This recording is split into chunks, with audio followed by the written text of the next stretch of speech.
మా అత్తమ్మ వంకాయ పప్పు చేసినప్పుడు వంకాయలతో కూడా పప్పు చేస్తారా అనుకునేదాన్ని నేను.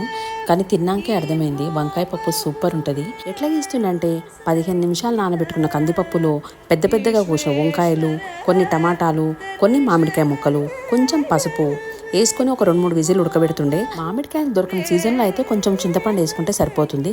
ఇట్లా పప్పు మంచిగా మెత్తగా ఉడికిపోయిన తర్వాత బాండ్లు పెట్టుకొని నూనె వేసుకొని జీలకర్ర, ఆవాలు, కొన్ని ఎండుమిర్చి, ఒక పచ్చిమిర్చి, కొన్ని దంచిన ఎల్లిపాయలు, కరివేపాకు వేసుకొని మంచిగా ఎల్లిపాయలు ఫ్రై చేసుకోవాలి. తర్వాత కొత్తిమీర కొంచెం ఎక్కువ వేసుకోవాలి. దీనికి కొత్తిమీర కూడా వేసి మంచిగా ఫ్రై అయిపోయిన తర్వాత ఉప్పు, కారం వేసి 1 నిమిషం ఫ్రై చేసుకొని ఇప్పుడు ఉడికిన కందిపప్పును తాలింపులో వేసుకొని మంచిగా కలుపుకొని ఇంకొన్ని నీళ్లు పోసుకొని కొంచెం చక్కెర వేయాలి.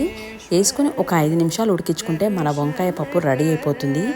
ఈ పప్పుకు మాత్రం తెల్ల వంకాయలే వాడాలి, నల్ల వంకాయలు మాత్రం అస్సలు బాగుండవు. జొన్న రొట్టె, చపాతి, అన్నంకి దేనికన్నా తినండి, సూపర్ ఉంటుంది వంకాయ పప్పు.